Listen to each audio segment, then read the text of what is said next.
ألا من كنت مولاه فهذا علي مولاه. Assalamu alaikum wa rahmatullahi wa barakatuh. Allahumma salli ala Muhammadin wa ali Muhammad. La succession de Ali ibn Abi Talib alayhi salam, une vérité très bien dissimulée. La succession est la continuité de la guidance après le messager d'Allah sallallahu alayhi wa sallam. À travers cette vidéo, nous allons comprendre que le réel successeur n'est autre que Ali ibn Abi Talib alayhi salam, cousin et gendre du prophète sallallahu alayhi wa sallam. Tout ceci sera appuyé, comme à l'habitude, par des sources authentiques provenant de la tendance qu'on appelle la tendance sunnite. Nous avons vu dans cette vidéo que Abu Bakr et Omar ont été mis à la tête du califat de manière illégitime par une poignée d'hommes n'ayant aucun droit sur les autres. Dès lors que le prophète sallallahu alayhi wa sallam a clairement mentionné l'identité de son successeur, de quel droit ces hommes se sont permis de tourner le dos à la désignation prophétique, et donc divine, pour aller vers une autre désignation? Ne nous est-il pas commandé à plusieurs reprises dans le Coran d'obéir au prophète sallallahu alayhi wa sallam? Obéissez à Allah et obéissez aux messagers. Et ne nous est-il pas également commandé de ne pas obéir à des hommes comme nous? Donc, si des hommes comme nous choisissent un successeur et nous l'imposent, en quoi devrait-on leur obéir? Et si le prophète sallallahu alayhi wa sallam choisit un successeur et nous l'impose, pourquoi devrait-on lui désobéir? La mention du choix de ce successeur par la parole prophétique s'est faite à plusieurs reprises.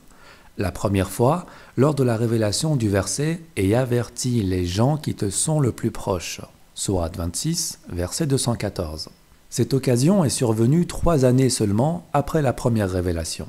Al-Kamil fi Tsarikh de Ibn al-Athir, volume 1, pages 585 et 586. Ali ibn Abi Talib alayhi salam a dit: lorsqu'a été révélé le verset « Et avertis les gens qui te sont les plus proches », le prophète sallallahu alayhi wa sallam m'a convoqué et m'a dit: je ne vais pas tout lire, mais en résumé, il demande à Ali alayhi salam de préparer de la nourriture et du lait pour les 40 Beni Abdul Muttalib qui allaient être convoqués par le prophète sallallahu alayhi wa sallam. Et lorsqu'ils furent tous là, chacun but du lait dans un grand bol, à l'exception de Abu Lahab, qui fit une remarque déplacée en disant « Votre compagnon vous a certainement empoisonné ». Et cette remarque a rendu l'atmosphère peu propice et les invités quittèrent la réunion avant même qu'il ne débutât. Le lendemain, le prophète sallallahu alayhi wa sallam demanda à Ali alayhi salam la même chose et il les réinvita à nouveau. Après le repas, le messager d'Allah sallallahu alayhi wa sallam dit: Ô Beni Abdul Muttalib, je ne connais aucun jeune arabe parmi vous qui soit venu porteur d'une excellence meilleure que celle que je vous apporte. Je vous apporte le bien de la vie d'ici-bas et le bien de la vie de l'au-delà. Allah m'a ordonné de vous y inviter. Lequel d'entre vous me soutiendra en cette affaire afin qu'il soit mon frère, mon héritier et mon successeur? Les invités restèrent muets face à cette question. Alors j'ai dit, et c'est toujours Ali alayhi salam qui raconte, alors j'ai dit, moi, ô messager d'Allah, je serai ton ministre dans cette affaire. Dans d'autres versions, le messager d'Allah sallallahu alayhi wa sallam lui demanda de s'asseoir et reposa sa question. Il répéta la question 3 fois jusqu'à aboutir à ce qui suit. Il me prit alors par mon cou et dit à l'assemblée: celui-ci est mon frère, mon héritier, mon successeur parmi vous ou au-dessus de vous. Écoutez-le et obéissez-lui. Je répète, celui-ci est mon frère, mon héritier, mon successeur parmi vous. Écoutez-le et obéissez-lui. Les invités ricanèrent et disaient à Abu Talib: il t'ordonne d'écouter ton fils et de lui obéir. Et ceci est rapporté par plusieurs autres sources, notamment Tafsir al-Tha'labi, Tafsir al-Tabari, Tarikh al-Tabari, volume 2, Sharh Nahj al-Balagha, volume 3, Al-Sir al-Halabiyya, volume 1, Sunan Sa'id ibn Mansour, Ahmad ibn Hanbal dans son Musnad au volume 1, Kanz al-Ummal, volume 6, etc., etc.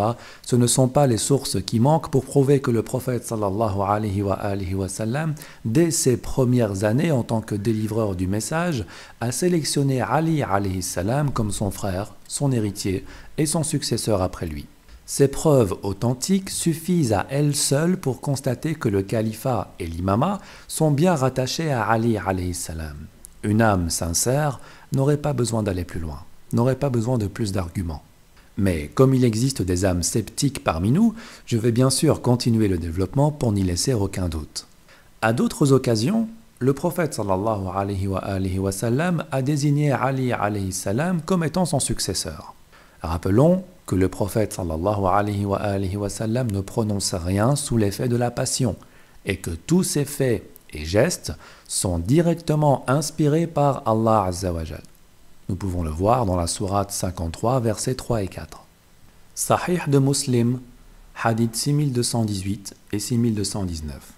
Le messager d'Allah sallallahu alayhi wa sallam confia la direction de Médine à Ali ibn Abi Talib alayhi salam lors de la bataille de Tabouk. Celui-ci dit alors « Ô messager d'Allah, me confies-tu la responsabilité des femmes et des enfants ?» Le prophète sallallahu alayhi wa sallam répondit « N'es-tu pas satisfait d'avoir par rapport à moi le même rang que Haroun vis-à-vis de Moussa, sauf qu'il n'y a pas de prophète après moi ?» C'est aussi un hadith qui apparaît dans le Sahih al-Bukhari, au numéro 3706 et dans bien d'autres ouvrages. Il est clairement dit dans ces hadiths que le lien qui existe entre le prophète sallallahu alayhi wa sallam et Ali alayhi salam est le même que celui qui existe entre Moussa alayhi salam et Haroun alayhi salam. Voyons donc voir quel est ce lien entre Moussa alayhi salam et Haroun alayhi salam. Sourate 20 au verset 25. Moussa alayhi salam fait une invocation et dit « Seigneur, ouvre-moi ma poitrine » jusqu'à arriver au verset 29 où il dit « Et donne-moi un ministre de ma famille, Haroun mon frère, renforce par lui ma force, associe-le à ma mission, afin que nous te glorifions abondamment et que nous nous rappelions beaucoup de toi. Tu es certes clairvoyant sur nous. » Et Allah répond « Ta requête est accordée, ô Moïse. » Aussi, à la sourate 7, verset 142, « Et nous donnâmes à Moïse rendez-vous pendant 30 nuits, et nous les complétâmes par 10, de sorte que le temps fixé par son Seigneur se termina au bout de 40 nuits.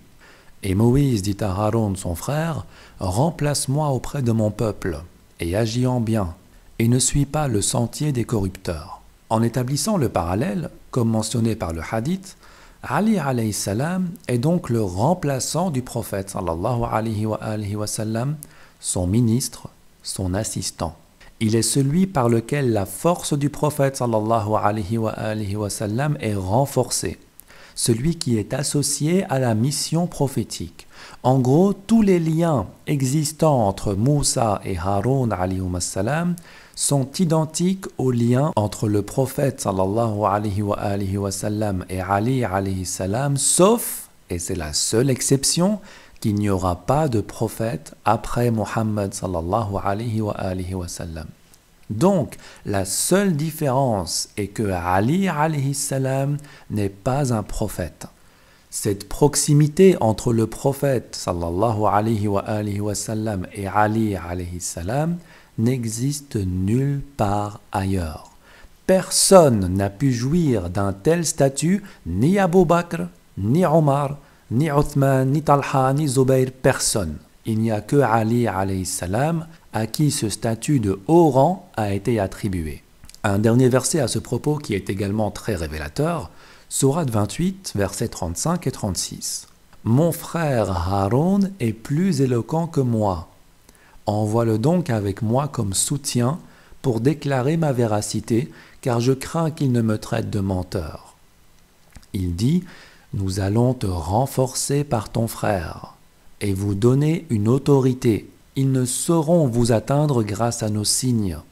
Vous deux et ceux qui vous suivront seront les vainqueurs. » Je répète, vous deux et ceux qui vous suivront seront les vainqueurs. On ne peut pas être plus clair. Le prophète sallallahu alayhi wa sallam ne prononce rien sous l'effet de la passion. Tout n'est qu'une révélation inspirée. Et ce parallèle, c'est le prophète lui-même qui le fait. Selon des sources on ne peut plus authentiques. Vous deux et ceux qui vous suivront seront les vainqueurs. Il faut suivre Moussa alayhi salam et Haroun alayhi salam comme il faut suivre le prophète sallallahu alayhi wa sallam et Ali alayhi salam. On va me dire, oui, mais Haroun n'a pas succédé à Moïse. Donc ce n'est pas une preuve à la succession. Ce n'est qu'une preuve d'une des nombreuses vertus de Ali alayhi salam. Bien. Nous savons effectivement que Haroun alayhi salam a remplacé Moïse lorsque ce dernier s'est absenté pour aller dans les montagnes. Et il est vrai que Haroun alayhi salam n'a pas succédé à Moussa alayhi salam. Mais pourquoi? Eh bien parce que Haroun alayhi salam est décédé avant Moïse alayhi salam. Je pose maintenant une question existentielle, une question rhétorique, qui n'a pas vraiment de réponse, mais qui devrait vous faire réfléchir un instant. Ça vaut ce que ça vaut. Si Haroun alayhi salam est le frère de Moïse alayhi salam, son remplaçant, son ministre, celui par lequel Moïse se sent plus fort, etc., que se serait-il passé si Moussa alayhi salam avait perdu la vie avant son frère Haroun alayhi salam? Haroun ne lui aurait-il pas succédé en tant que prophète? Aurait-il laissé les gens sans guide ou aurait-il pris les dispositions nécessaires en tant que prophète pour les guider? De toute évidence, d'après moi, il lui aurait succédé. De toute évidence, il ne s'agit pas uniquement d'un remplacement temporaire, mais d'un remplacement universel sur tous les points de vue. Et cela est d'ailleurs confirmé par ce verset. Vous deux et ceux qui vous suivront seront les vainqueurs. Donc, qu'on suive Moussa ou Haroun ou les deux en même temps, alayhum assalam, nous serons les vainqueurs. Je repose ma question. Si Moussa alayhi salam était décédé avant Haroun alayhi salam, est-ce que Haroun aurait soudainement perdu ce statut de remplaçant? Est-ce que les gens devaient aller à la recherche d'un autre prophète? Ou alors aurait-il plutôt pris la place de Moussa en tant que guide pour continuer la mission? Posez-vous la question. Bien, sortons maintenant de la supposition et revenons à cette sublime comparaison que fait le prophète sallallahu alayhi wa sallam. Haroun alayhi salam avait les mêmes droits qu'avait Moussa alayhi salam sur sa communauté, puisqu'il était son remplaçant inconditionnel. Ils étaient donc tous les deux supérieurs aux gens de leur communauté. Ils avaient des droits sur eux, et personne ne peut nier cela. Donc, si le prophète sallallahu alayhi wa sallam se compare à Moussa dans cette narration et compare Ali alayhi salam à Haroun alayhi salam, Ali est donc le remplaçant du prophète sallallahu alayhi wa sallam et a les mêmes droits que lui envers la communauté. Il est donc supérieur aux gens de sa communauté. C'est-à-dire qu'il a également le même droit que le prophète avait sur Abu Bakr, Omar, Othman et tous les autres. Ce qui veut dire que Ali alayhi salam est supérieur à Abu Bakr, Omar, Othman et tous les autres. Et cette supériorité peut être prouvée à travers une infinité d'événements, mais ce n'est pas le sujet de la vidéo.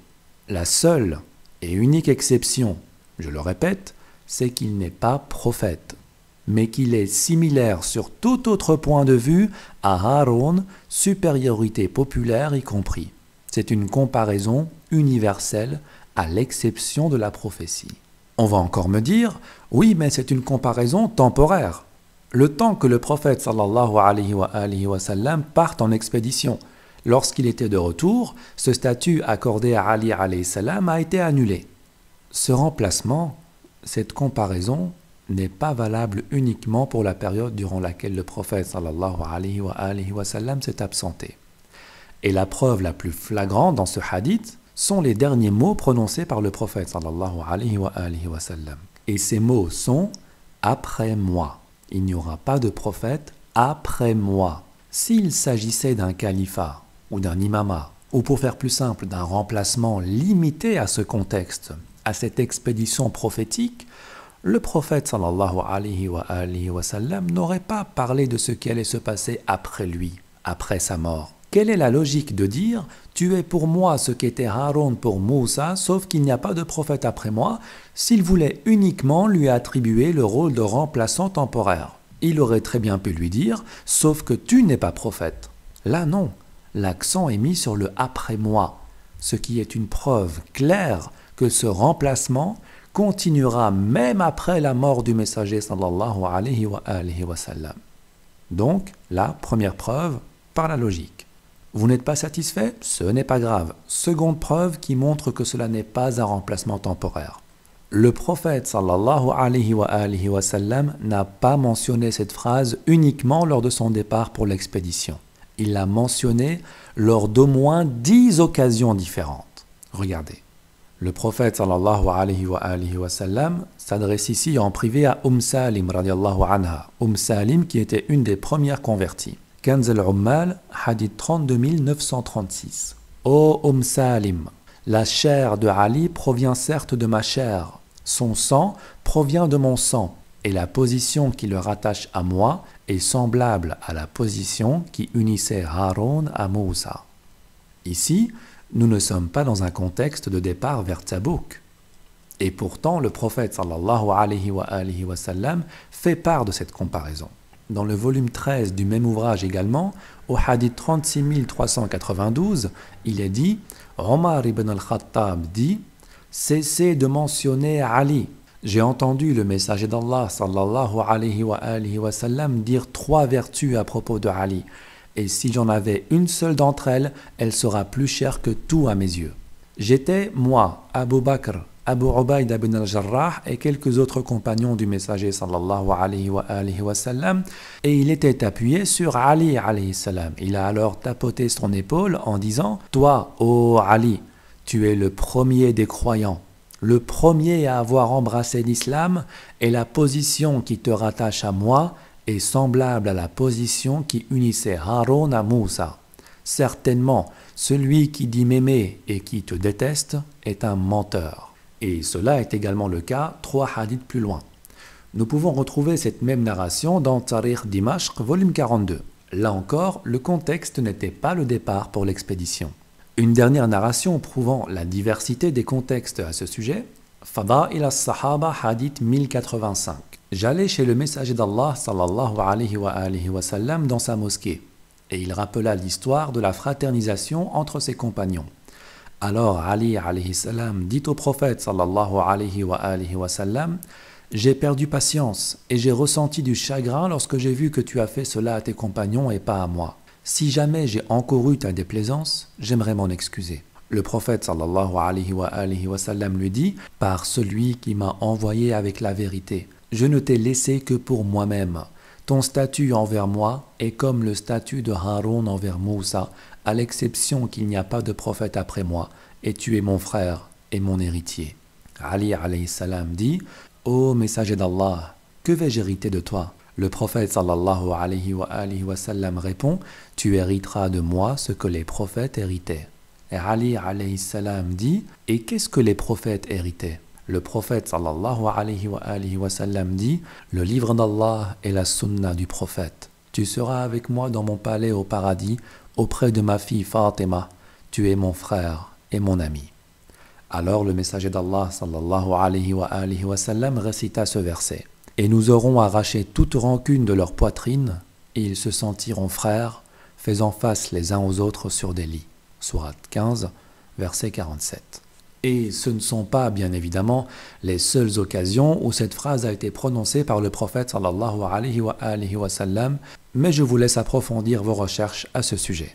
Il est donc clair que ce statut de remplaçant, de frère, de ministre, de successeur n'est pas valable uniquement lors de l'expédition prophétique à Tabouk, mais qu'il l'est en tout lieu, en tout temps, et surtout après la mort du messager sallallahu alayhi wa sallam, comme nous pouvons le voir à travers la phrase « sauf qu'il n'y a pas de prophète après moi ». Tout ce qu'on vient d'établir ne fait que confirmer et renforcer les propos tenus lors de la première réunion avec les Ibn Abd al-Muttalib, où le prophète sallallahu alayhi wa sallam mentionne Ali alayhi salam comme étant son frère, son ministre et son successeur. Mais je sais qu'il existe encore des sceptiques, malgré toutes ces preuves claires et évidentes.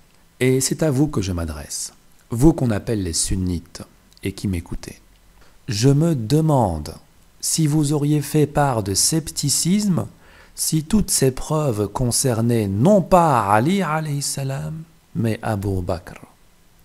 je donnerai ma main à couper, qu'aucun d'entre vous n'oserait chicaner et que tous accepteriez immédiatement la validité de ces hadiths dans le contexte de la succession en tant que calife légitime s'ils étaient adressés à Abu Bakr. Pourtant, ce que je vous montre sont des narrations on ne peut plus nombreuses et on ne peut plus authentiques provenant de votre idéologie.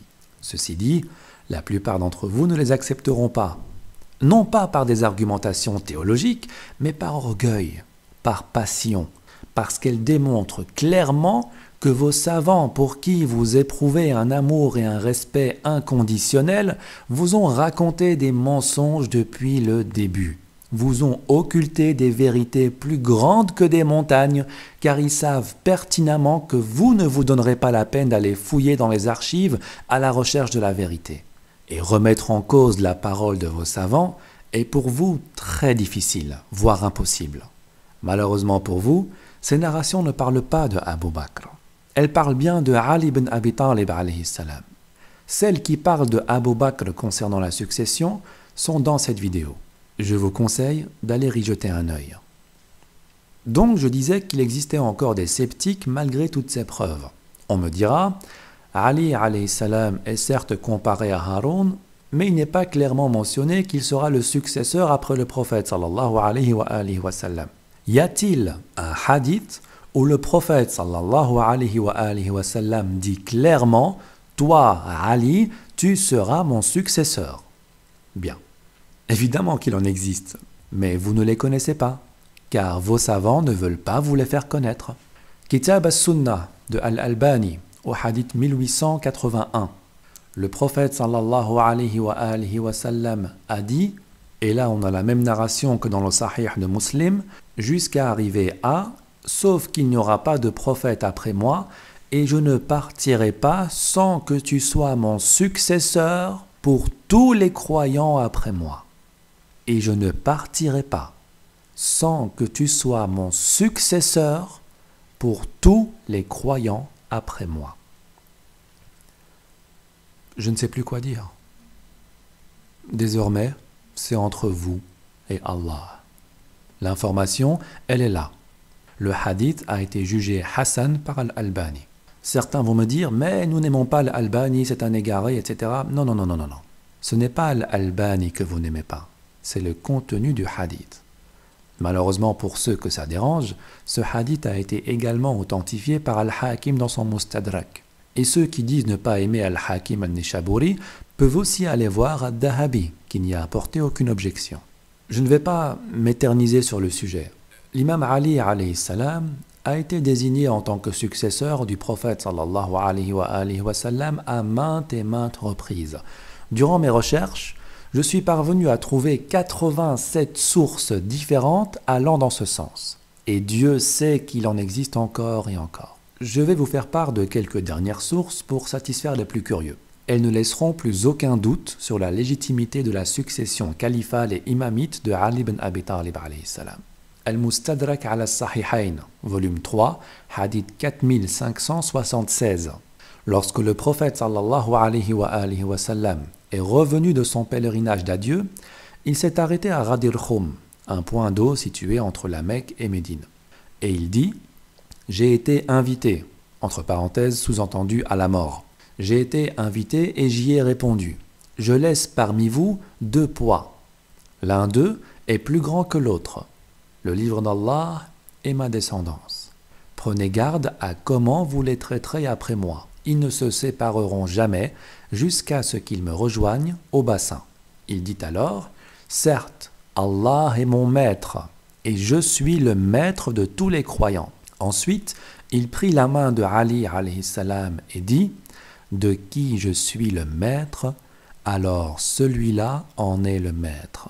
Qu'Allah assiste celui qui l'assiste, et qu'il soit hostile à celui qui lui est hostile. » Et c'est un hadith sahih selon les conditions de Bukhari et de Muslim, et ces derniers n'ont pas jugé utile de le mentionner dans leur ouvrage respectif.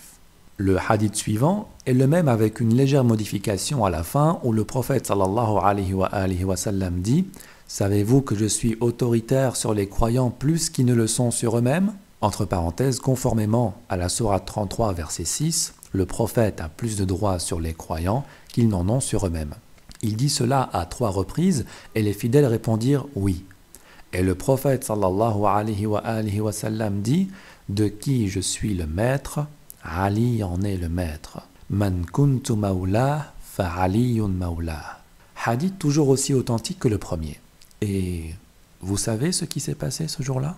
Kitab al-Fawaid de Ibn Akhimimi, c'est comme ça qu'il s'appelle. Hadith 468, rapporté par Abu Huraira. Celui qui jeûne le 18e jour de Dhul Hijjah, Allah lui inscrira 60 mois de jeûne. Et il s'agit du jour de Ghadir Khum, celui où le prophète sallallahu alayhi wa sallam a pris la main de Ali alayhi salam et a dit « Ne suis-je pas le maître des croyants ?» Ils dirent « Oui, ô messager d'Allah ». Il prit alors la main de Ali et dit « Celui dont je suis le maître, Ali en est le maître. » Et Omar ibn al-Khattab dit à Ali « Félicitations. Félicitations, ô Ibn Abi Talib. Tu es devenu mon maître et le maître de tous les musulmans. » Et Allah Ta'ala a révélé « Aujourd'hui, j'ai parachevé pour vous votre religion. » Sourate 5, verset 3. Et ce hadith est également rapporté dans le Musannaf d'Ibn Abi Shayba dans le chapitre Fada'il Ali ibn Abi Talib.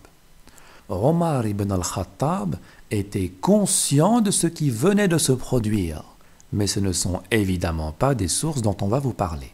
Soyez maintenant honnêtes et dites-moi s'il était approprié de la part de Omar de se présenter à la porte de Ali alayhi salam 2 mois après cet événement pour y mettre le feu et lui forcer de prêter serment d'allégeance à Abu Bakr.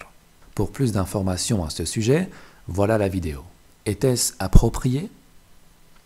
Cet acte n'entre-t-il pas non seulement en contradiction avec la nature humaine, mais aussi et surtout avec tout ce qu'on vient de voir concernant la succession légitime de Ali alayhi salam dont Omar était témoin? Et cette phrase, mes amis, « Man kuntu mawla fahada aliyun mawla » a été relatée dans tellement de sources qu'il est clairement impossible de toutes les mentionner ici. Jami' al-Tirmidhi, Musnad Ahmad, An-Nasa'i dans Khasa'is al-Imam Ali à la page 76, qui est d'ailleurs un livre que vous devez absolument lire. Kanz al-Ummal, Tabarani dans Mu'jam al-Kabir, Tafsir ibn Kathir, Tafsir al-Tha'labi, Tarikh al-Tabari, Al-Isti'ab de Abdul Bir, Tarikh ibn Kathir, Sunan Abu Daoud, Jami' al-Usul de Shaybani, Fath al-Bari fi Sharh Sahih al-Bukhari, et je pourrais encore citer des sources jusqu'à demain s'il le faut, même Al-Silsila Sahiha de Al-Albani où il est dit le prophète sallallahu alayhi wa sallam a dit à Ali alayhi salam tu es le maître de tous les croyants après moi. C'est un hadith sahih authentifié par Al-Hakim et Ad-Dahabi.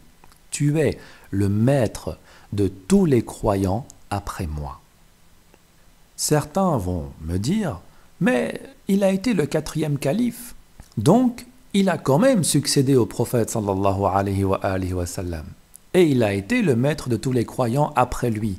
Rien dans ces hadiths ne mentionne qu'il doit être le premier. Cette remarque, mes amis, se retourne contre vous. Ceux qui font cette remarque ne cessent de s'enfoncer dans le gouffre de la contradiction. Tu es le maître de tous les croyants après moi. Question. Abu Bakr, Omar et Othman ne sont-ils pas comptés parmi les croyants dans cette narration? S'ils sont comptés parmi les croyants, qu'est-ce qui les empêche d'adhérer à cette déclaration et de prendre Ali alayhi salam comme leur maître, étant donné qu'il est le maître de tous les croyants? Et s'ils ne sont pas considérés parmi les croyants, eh bien, on peut arrêter les frais ici. Vous vous mettez dans une situation difficile. Soit vous avouez qu'ils ne sont pas croyants, soit vous dites qu'ils le sont, mais qu'ils ont catégoriquement refusé la sunna en refusant que Ali alayhi salam soit leur maître. Et celui qui refuse la sunna est de toute manière, par définition, un mécréant. Il vaudrait mieux pour vous de ne plus jamais faire part de cette remarque. D'autres diront que la terminologie maoula ne veut pas dire maître, mais plutôt ami. qu'elle a en fait plus de 10 significations et qu'il est étrange que le prophète sallallahu alayhi wa sallam use d'un terme aussi incertain pour faire part d'une information aussi capitale que la succession. Eh bien, mes amis, cette remarque vient d'être démontée par plusieurs hadiths où il est clairement fait mention de successeur et non de Mawla. Et même si on estime que cela veut dire autre chose que maître, cela est impossible au vu de son contexte. Déjà, car cet événement est associé à un verset extrêmement important. « Ô messager, transmets ce qui t'a été descendu de la part de ton Seigneur. Si tu ne le faisais pas, alors tu n'aurais pas communiqué son message. » Sourate 5, verset 67. Nous trouvons dans Tafsir al-Tha'labi, volume 4, page 92, à l'interprétation de ce verset, « Transmets ce qui t'a été descendu concernant les vertus de Ali, alayhi salam. » Lorsque ce verset est descendu, le prophète sallallahu alayhi wa sallam a pris la main de Ali alayhi salam et a dit « Man kuntu mawla fa aliyun mawla » Et ceci est rapporté dans bien d'autres ouvrages. Tafsir al-Kabir, Ruhul Ma'ani, Dur al-Manthur, etc. Bref, si tu ne le fais pas, tu n'aurais pas communiqué son message, prouve que cet événement est de la plus haute importance. Il était essentiel à l'accomplissement de la mission du messager sallallahu alayhi wa sallam. Une petite parenthèse ici pour mettre l'accent sur l'importance de cet événement. Le verset précédant la sélection de Ali alayhi salam à la succession était « Transmets ce qui t'a été descendu de la part de ton Seigneur », comme nous venons de le voir. Et le verset ayant été révélé juste après cette sélection fut le suivant. Aujourd'hui, j'ai parachevé pour vous votre religion et accompli sur vous mon bienfait, et j'agrée l'islam comme religion pour vous. Verset 3 de la sourate 5. Et on peut également le voir dans les sources qui ont été citées. Cela montre à quel point il était important de désigner un successeur dont le but serait de préserver la religion telle qu'elle a été révélée et de n'y apporter aucune modification afin que les fidèles soient guidés sur la seule et réelle sunna.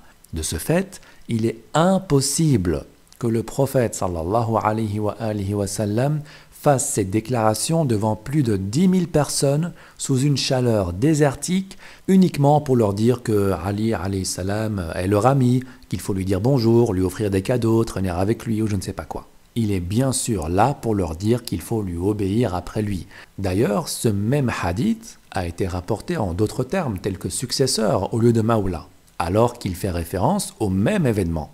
C'est que forcément, la signification de ce terme va dans le sens de la succession, de l'obéissance, et non pas de l'amitié.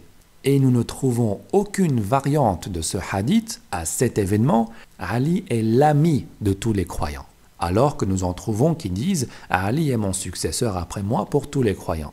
Ce qui veut dire que le terme « Mawla » va forcément dans le sens de la succession. D'ailleurs, je vais raccourcir cette recherche en vous donnant l'avis d'un de vos savants. Sibt ibn al-Jawzi, dans Tadhkirat al-Khawas, à la page 31 et 32, où il donne 10 utilisations différentes du terme Mawla, et où il finit par dire que celle qui s'applique à ce hadith est la 10e d'entre elles, c'est-à-dire celle qui montre qu'il s'agit bien d'une obéissance obligatoire à Ali alayhi salam, et non pas d'une amitié, d'une alliance ou autre. Mes amis, cette vidéo commence à tirer en longueur. Il y a encore énormément à dire et à démontrer. Mais je vais terminer par ce magnifique verset qui nous prouve une fois de plus que Ali alayhi salam est bel et bien le maître de tous les croyants. Voici comment est traduit le verset dans les traductions officielles. Vous n'avez d'autre allié qu'Allah, son messager, et les croyants qui accomplissent la salat, s'acquittent de la zakat et s'inclinent devant Allah. Et voici comment il devrait être traduit selon tout ce qu'on vient de voir et selon d'autres règles grammaticales. Vous n'avez d'autre maître qu'Allah, son messager, et les croyants qui accomplissent la salat, qui s'acquittent de la zakat tout en s'inclinant, et non pas s'acquittent de la zakat et s'inclinent. S'acquittent de la zakat et s'inclinent sont deux actions qui s'effectuent à deux moments différents. S'acquittent de la zakat tout en s'inclinant sont deux actions qui s'effectuent en même temps. Wahum raki'un veut dire tout en étant incliné. Et il est très important de souligner cette partie du verset, car dans toute l'histoire de l'islam, il n'existe, chers amis, aucune personne qui a effectué l'aumône, la zakat, tout en étant incliné dans sa prière, sauf Ali ibn Abi Talib alayhi salam. Donc, la partie du verset « Les croyants qui accomplissent la salat s'acquittent de la zakat tout en s'inclinant » concerne Ali ibn Abi Talib alayhi salam. Et ceci peut évidemment être prouvé par plusieurs sources. Tafsir al-Tha'labi, volume 4, pages 80 et 81. C'est Abu Dhar al-Ghifari radiallahu anhu qui parle et qui dit « Que mes deux oreilles soient atteintes de surdité et que mes deux yeux deviennent aveugles si je mens. J'ai entendu le messager d'Allah sallallahu alayhi wa sallam dire ceci de Ali. Ali est le guide des fidèles et le désespoir des infidèles. Celui qui lui apporte son assistance obtiendra la victoire. Celui qui l'abandonne court à sa propre perte. J'ai un jour prié avec le messager d'Allah sallallahu alayhi wa sallam la prière de Dohr quand un nécessiteux est entré dans la mosquée. Personne ne lui a donné quoi que ce soit. Alors, le mendiant a levé ses mains au ciel et a dit « Seigneur Dieu, j'atteste que j'ai mendié dans la mosquée du prophète sallallahu alayhi wa sallam et que personne m'a donné quoi que ce soit. » Et Ali alayhi salam était en inclinaison. Il lui a alors tendu son doigt dans lequel se trouvait une bague. Alors, le mendiant a accepté et a pris la bague du doigt de Ali alayhi salam. Et ce, sous les yeux du messager d'Allah sallallahu alayhi wa sallam. Et lorsque le prophète sallallahu alayhi wa sallam a terminé la prière, il leva sa tête au ciel et dit « Seigneur Dieu, mon frère Moussa t'a demandé « Seigneur, ouvre-moi ma poitrine, facilite ma mission et donne-moi un assistant de ma famille, Haroun mon frère, renforce par lui ma force. » Et tu lui as ensuite révélé « Nous allons te renforcer par ton frère et vous donner une autorité. » Le prophète sallallahu alayhi wa sallam continue en disant « Seigneur Dieu, je suis Muhammad, ton prophète et ton serviteur. Seigneur Dieu, ouvre-moi ma poitrine, facilite ma mission et donne-moi un assistant de ma famille, Ali, renforce par lui ma force. » Abu Dhar radiallahu anhu dit « Et Wallah, le prophète sallallahu alayhi wa sallam n'avait pas terminé sa phrase que Gabriel alayhi salam lui rendit visite et lui dit « Oh Muhammad, lis ». Et il dit « Et que dois-je lire ?» Gabriel alayhi salam lui dit « Lis ». إنما وليكم الله ورسوله والذين آمنوا الذين يقيمون الصلاة ويؤتون الزكاة وهم راكعون. Ce verset est donc apparu après une dua du prophète sallallahu alayhi wa sallam demandant à ce que Ali alayhi salam soit pour lui ce que Haroun alayhi salam fut pour Moussa alayhi salam. Il a demandé à ce que sa requête soit acceptée par Allah Ta'ala comme le fut la requête de Moussa alayhi salam à l'époque. Et Allah a descendu ce verset en signe d'agrément de requête. Vous n'avez pour maître que Dieu, son prophète et Ali alayhi salam. Un autre tafsir prouvant que ce verset concerne bien Ali alayhi salam, Dur al-Mantour de Jalal ad-Din as-Suyuti, volume 5, page 360, où il est dit la même chose avec un rajout en fin de narration. Et le prophète sallallahu alayhi wa sallam a lu ce verset à ses compagnons en rajoutant « Man kuntu mawla fa aliyun mawla, Allahumma wali man wala wa adi man ada. » De qui je suis le maître, Ali en est le maître. Ô Allah, sois l'allié de celui qui est son allié et sois hostile à celui qui lui est hostile. Et il existe énormément d'autres sources allant dans ce sens. Asbab al-Nuzul de Al-Wahidi, page 201. Tafsir al-Kabir de Fakhruddin al-Razi, volume 12, page 28. Tafsir al-Allusi, Tafsir al-Nafasi, page 286. Tafsir al-Qurtubi, volume 13, page 55. Tafsir al-Tabari, etc. Je ne vais pas m'attarder plus longtemps sur la citation des sources, elles sont plus que nombreuses pour ne laisser aucun doute à ce sujet. On peut presque parler d'unanimité. Allah confirme dans ce verset sa walaya, celle de son prophète sallallahu alayhi wa sallam et celle du wali Ali alayhi salam. Et il s'agit là d'une des preuves coraniques les plus claires quant à sa supériorité sur tout autre croyant. Certains me diront qu'il est impossible qu'il s'agisse de Ali alayhi salam puisque les croyants dans ce verset est au pluriel. et Ali alayhi salam représente une seule personne. Alors, non seulement ils démentent tous les tafsirs de leurs plus grands savants, mais en plus ils ignorent probablement que dans le Coran, le pluriel est utilisé à plusieurs reprises pour désigner une seule personne. En termes d'exemple, je citerai la sourate 3, verset 173. « Ceux à qui les gens ont dit, les gens sont rassemblés contre vous, craignez-les. » Tous les traditionalistes et les savants du tafsir ont convenu à l'unanimité que les gens s'agit en fait de Naïm ibn Mas'ud al-Ashja'i. C'est lui qui a dit « Les gens se sont rassemblés contre vous, craignez-les ». Ou alors, sourate 5, verset 11. « Ô les croyants, rappelez-vous le bienfait d'Allah à votre égard, lorsque des gens s'apprêtaient à porter la main sur vous en vue de vous attaquer et qu'il repoussa leur tentative. » Ici, des gens, lorsque des gens s'apprêtaient, le terme des gens est en fait un seul homme. Certains, comme Ibn Kathir, disent qu'il s'agissait de Ghawrat, qui faisait partie des compagnons et qui a tenté d'assassiner le prophète sallallahu alayhi wa sallam. On peut encore citer le verset d'Al-Mubahala, sourate 3, verset 61. « Venez, appelons nos fils et les vôtres, nos femmes et les vôtres, nos propres personnes et les vôtres, puis proférons exécration réciproque en appelant la malédiction d'Allah sur les menteurs. » Nisa Anna, donc nos femmes, représente seulement Fatima alayhi salam, la fille du prophète sallallahu alayhi wa sallam, alors que le terme est au pluriel. Donc, dans le langage coranique et dans le langage de la sunna, désigner une personne par un pluriel est une chose très courante. De plus, plusieurs savants ont déjà prêté attention à cette forme plurielle dans le verset 55 de la sourate 5 et y ont déjà apporté une explication, comme par exemple dans le tafsir de Al-Zamakhshari à la page 297 où il est clairement dit « Comment est-ce possible que ce verset concerne Ali alayhi salam alors qu'il est au pluriel ?» Réponse: l'objet de ce verset est de persuader toute autre personne d'agir de la même manière que Ali alayhi salam et de donner l'aumône comme il en avait l'habitude. Il s'agit d'une instruction pour les croyants afin qu'ils demeurent toujours vigilants envers toutes les occasions de faire preuve de générosité envers les nécessiteux, d'être toujours prêts à aider et sans attendre, de la même manière qu'ils sont toujours prêts à accomplir leurs prières. Bien, résumons. Le prophète sallallahu alayhi wa sallam a dit à Ali qu'il était son frère, son successeur, le Haroun de son époque, son ministre, le maître de tous les croyants après lui. Il l'a dit en public, il l'a dit en privé, il l'a dit au début, il l'a dit au milieu et il l'a dit à la fin. Le Coran l'a mentionné, la Sunna l'a mentionné. Qu'est-ce qu'il vous faut de plus? Je repose la question.